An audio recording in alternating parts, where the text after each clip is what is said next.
இதுல சார் இப்போ திடீரென்று விஜய்தான் பிரதமர் அப்படிங்கிற மாதிரி தாவேகா சொல்றதும், பாண்டியன் சார் சொல்றாரு இல்லையா, அமித்ஷாவுடைய சந்திப்புக்கு பிறகு ஒரு மும்முனை போட்டியை இந்தியாவுக்குள்ள உருவாக்கணும் அப்படிங்கிறதுக்காக இந்த வியூகங்கள் வகுக்கப்படுதா? உங்க கேள்விக்கு நான் பதில் சொல்லிடுறேன். ஒவ்வொரு கட்சியும் தன் கட்சியுடைய தலைவரை பெரிதிப்படுத்துவது அவங்களுடைய விருப்பம்.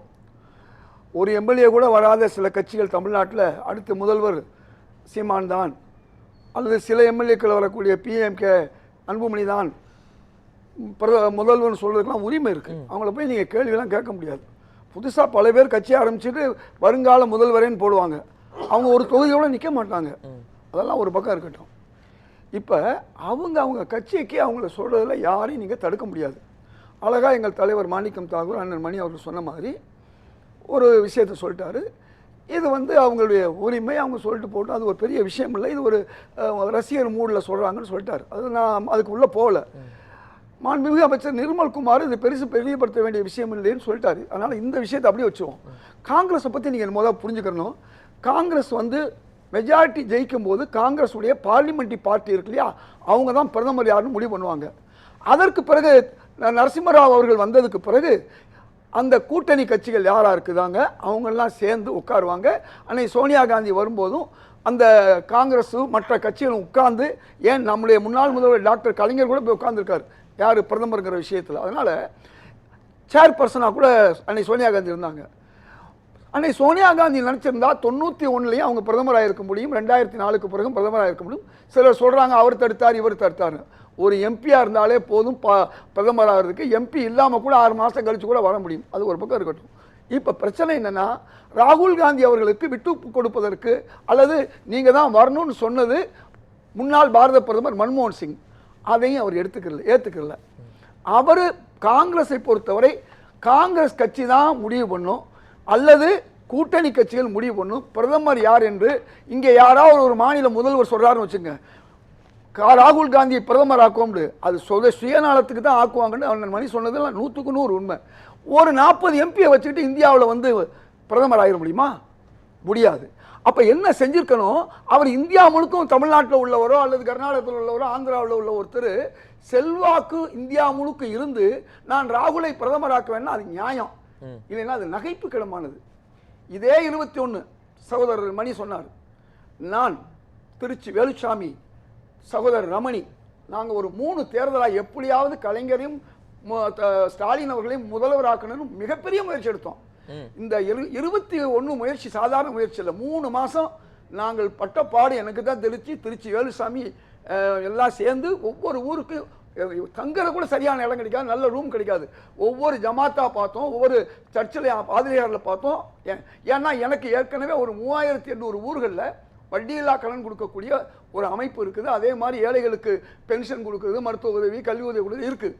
இதையெல்லாம் வைத்துக்கொண்டு ஊராக சென்றுட்டு கடைசியாக காமராஜ் அரங்கத்தில் ஒரு மாநாடும் போட்டோம், வாருங்கள் வெல்வோம்னு. அதுக்கு அன்னைக்கு எதிர்க்கட்சி தலைவராக இருந்த மாண்புமிகு ஸ்டாலின் என்ன செஞ்சார், அவர் வந்திருக்கணும், அவர் வரல. டிகேஎஸ் இளங்கோவன் பாராளுமன்ற உறுப்பினர் அனுப்பிச்சு வச்சிருந்தாரு, எல்லா கட்சியினர் வந்திருந்தாங்க.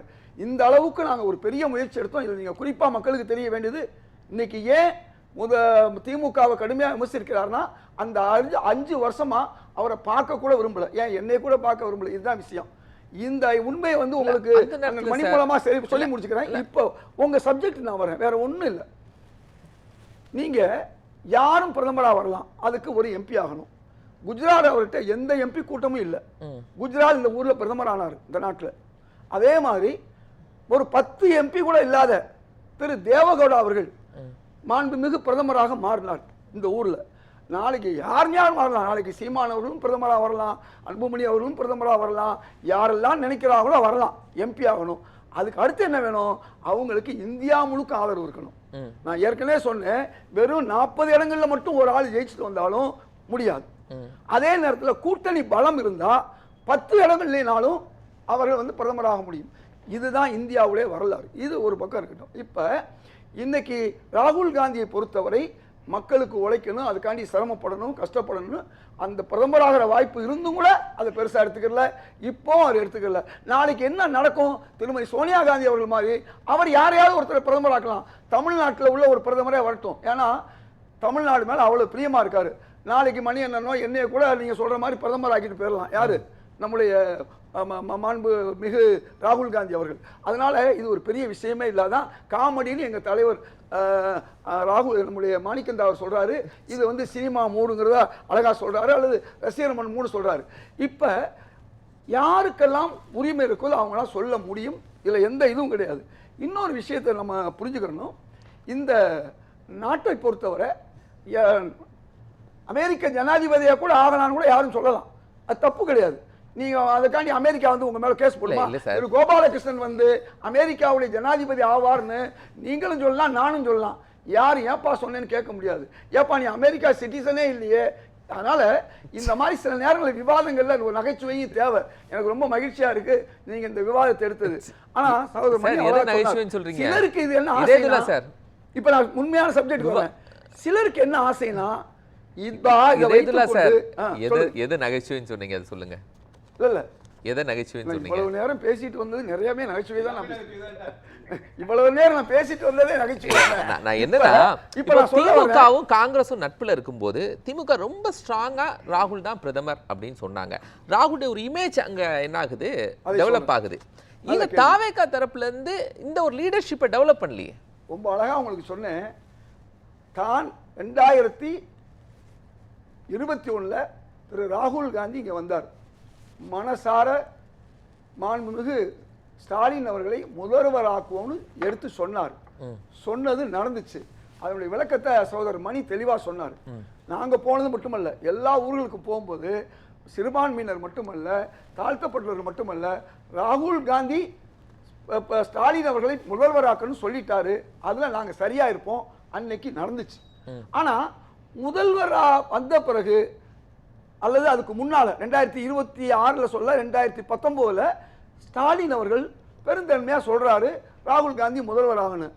ஆனா அது சொல்றதுங்கிறது ஒரு சாதாரண வாசனை. ரொம்ப பேருக்கு அது புரியல.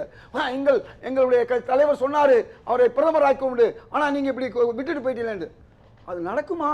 அதைத்தான் நான் சொன்னேன். 40 பேர் எம்பியாக இருந்தாலும் 140 பேர் எம்பியாக இருந்தாலும் முடியாது. அங்கே கூட்டணி கட்சிகள் பலம் இருக்கணும், இந்தியா முழுக்க உள்ள ஆதரவு இருக்கணும். அப்படிப்பட்டவர்கள் தான் இதுவரையும் பிரதமராக ஆயிருக்காங்க, அல்லது இந்தியாவில் இருக்கக்கூடிய கூட்டணிகள்லாம் ஆதரிக்கணும். இது ஒரு எதுக்கு சொல்றது, ஒப்புக்கு சொல்வது சொல்றது. ஆனா ஒப்புக்கு சொன்னாலும் அவர் சொன்னதை நாங்க வரவேற்கிறோம். ஏதோ ஒரு இன்னொரு கட்சியை சார்ந்த ஒருத்தர் ராகுல், ஏன்னா எங்க கட்சியை நாங்க சொல்லலையே, இந்தியா முழுக்க ஏன்னா நாங்க சொல்ல மாட்டோமே. எப்ப நாங்க சொல்லுவோம்? தேர்தல் முடிஞ்ச யாரு பிரதமர் சொல்லுவோம். ஒண்ணு நல்லா புரிஞ்சுக்கங்க, காங்கிரஸ் கட்சி மட்டுமல்ல, காங்கிரஸ் கட்சியில 80 சீட் இருக்கக்கூடிய கூட்டணி கட்சியாக அகிலேஷ் யாதவும் சொல்ல மாட்டாரு, இதை விட அதிகமா இருக்க பீகார் சொல்ல மாட்டாரு. ஏன்னா நாங்க சொல்ல விரும்ப மாட்டோம். ப்ளீஸ் நான் சொல்லி முடிச்சுக்கிறேன். இல்ல நாங்க சொல்ல விரும்ப மாட்டோம். எதை சொல்ல விரும்ப மாட்டோம்? நாங்க எங்களுடைய தலைவர் பிரதமர் ஆவான்னு சொல்ல விரும்ப மாட்டோம். அது நேரு காலம், இந்திரா காந்தி காலத்தோட முடிஞ்சிருச்சு, ராஜீவ் காந்தி காலத்தோட முடிஞ்சிருச்சு. சாருக்கு ஒரே ஒரு கேள்வி, நீங்களே கேளுங்க. நீங்க சொல்லுங்க. ஒரு 70 சீட்டு காங்கிரஸ் வந்துருதுன்னு வச்சுக்கோங்க 29ல. விஜய் வந்து இன்னும் கொஞ்சம் கூட வந்துட்டாருன்னு எவ்வளவு கூடனா எவ்வளவு சொல்லுங்க. ஒரு மொத்தம் 199 வந்துருச்சுன்னு வச்சுங்க. 199 விஜய் அவர்கள் வந்துட்டா. நம்ம இந்தியா மீச முளைச்சிட்டா. இருங்க நாம கேட்குற கேள்வியை வந்து புரிஞ்சுக்கிட்டு, அப்போ 70 எம்பியை வச்சு ராகுல் வந்து விஜய் வந்து பிரைம் மினிஸ்டர் ஆக்குவாரா அப்படிங்கிறத நான் ராகுல்கிட்ட கேட்கல, நம்ம சார் சொன்னா நல்லது. நான் தான் சொன்னேனே, பாண்டியன் அவர்களையே வந்து ஒரு தமிழர் முதல் பிரதமர் ஆகணும்னு ராகுல் காந்தி முடிவு எடுத்துட்டா, பாண்டியனே முதல் பிரதமர் ஆகலாம், கோபாலகிருஷ்ணன் ஆகலாம், நானும் ஆகலாம், அண்ணன் மணி ஆகலாம். நான் ஏற்கனவே சொல்லிட்டேன்ல, இது யார் கையில சக்தி இருக்கோ, யார் கையில பலம் இருக்கோ அவர்கள் எடுக்க வேண்டிய முடிவு அந்த நேரத்தில். எந்த நேரத்தில்? பாராளுமன்ற உறுப்பினர்கள் அதிகமாக பெற்றிருக்கணும், அல்லது அதிகமான கூட்டணி கட்சிகளை பெற்றிருக்கணும். அப்படி ஒரு சூழல்ல யாரையும் பிரதமராக்க முடியும். அதுக்கு உதாரணம் தான் திரு குஜரால், அதுக்கு உதாரணம் தான் திரு தேவகவுடா. இவ்வளவே நான் சொல்றேன். இதுக்கு இடையில வந்து திரு நந்தாங்கிற ஒரு இடைக்கால பிரதமராக இருந்தாரு. இப்படி பல பேர் இருக்கலாம். அது பிரதமருங்கிற வார்த்தை வந்து இப்படிதான் நான் சொல்ல முடியாது. ஆக என்னை பொறுத்தவரை காங்கிரஸ் இதையெல்லாம் தாண்டி ஒரு ஜனநாயக கட்சி, பதவியை தாண்டி தான் இன்னைக்கு திரு ராகுல் காந்தி உழைக்கிறாரு. அதே மாதிரி திருமதி சோனியா காந்தி உழைக்கிறாங்க. 2 பேருக்கும் வாய்ப்பு வந்தும் கூட அவர்கள் என்ன செய்தார்கள்? அந்த அந்த பொறுப்பை நரசிம்மராவ் அவர்களுக்கும் டாக்டர் மன்மோகன் சிங்குக்கும் கொடுத்தாங்க. இதே ஒன்றும் இல்லை. அதாவது இன்னைக்கு பிரதமராக இருக்கவர் யாரு? பிரதமர் மோடி, பிஜேபி கட்சி. இப்போ அவருடைய ரசிகர்களுடைய மனநிலை வந்து அடுத்து பிரதமர் விஜயான்னு சொன்னால் என்ன அர்த்தம்? மோடியை எதிர்க்கிறதுல கூர்மையாக இருக்காங்கன்னு அர்த்தம். அதனால தான் பதவியேற்பு விழாவில் யார் சொன்னாலும் கேட்காம ராகுல் காந்தியை பக்கத்தில் வச்சுக்கிட்டாரு. 2. 3வது, மற்றவங்கெல்லாம் வாயால் வந்து பிஜேபி ஒழிக மோடி ஒழிகன்னு சொல்லலாம். நாங்கள் கருப்பு கொடி காட்டுறோம், கருப்பு கொடை தூக்கலாம் சொல்லலாம். ஆனால் நம்முடைய மாண்புமிகு விஜய் அவர்கள் என்ன செஞ்சார்னா, மத்திய அரசுக்கு எதிரான அல்லது ஒன்றிய அரசுக்கு எதிரான ஒவ்வொரு திட்டமாக கொண்டு வந்து சட்டசபையில் அந்த தீர்மானங்களை நிறைவேற்றினார். அத்தனையும் ஒன்றிய அரசுக்கு எதிரானது தான். அதனால் அவர் ரசிகர்களுக்கும் அதே மனநிலை இருக்குது. நிச்சயமாக மோடியை வந்து கீழே இறக்கணுங்கிறதுல தெளிவாக இருக்காங்க. நம்ம நாட்டில் கூட நீங்கள் தமிழ்நாட்டில் நம்ம ஊடக பேச்சாளர்கள்னு சொல்ல முடியாது, கைமாறு பேச்சாளர்கள் என்ன செய்வாங்கன்னா, நிரந்தர முதல்வர் ஜெயலலிதாம்பாங்க, நிரந்தர முதல்வர் ஸ்டாலின்பாங்க. இப்படி சொல்லி தான் பல நேரங்களில் அவங்களெல்லாம் அவங்க காலி பண்ணியிருக்காங்க. நீங்கள் உங்களுக்கு நன்றாக தெரியும், இந்த தேர்தல் நம்ம வர்றதுக்கு முன்னால் ஒரு 6 மாதமாகவே காங்கிரஸையும் கூட்டணி கட்சிகளில் 1% தான் இருக்காங்க, 2% தான் இருக்காங்க, இவங்களுக்கு 25 கொடுக்கக்கூடாது, 15 தான் கொடுக்கணும், இவங்களுக்கு 6 கொடுக்கக்கூடாது, 4 தான் கொடுக்கணும், 3 தான் கொடுக்கணும்லாம் பேசி இந்த கூட்டணியை கலகலக்க வச்சது அந்த அதாவது ஒன்று சொல்ல, ஓட்டுக்கு நோட்டுன்னு இல்லாமல் முட்டுக்கு துட்டுன்னு ஒன்று வந்துச்சு தமிழ்நாட்டில் இந்த சமீபத்தில். இதுதான் இன்றைக்கி தமிழ்நாட்டில் ஒரு ஆட்சி மாற்றத்தை ஏற்படுத்தியிருக்கு. ஆக ஒட்டுமொத்தமாக பார்க்கும் பொழுது இன்றைக்கு தமிழர்கள் ஒன்று, அதாவது ஊழல் ஒழிப்பில் வந்து விஜய் அவர்கள் சிறப்பாக செய்கிறாருன்னு சொல்லி கொஞ்சம் வடநாட்டுக்கு போயிருக்கு. ஆனால் மணியன் சொன்னது உண்மைதான்.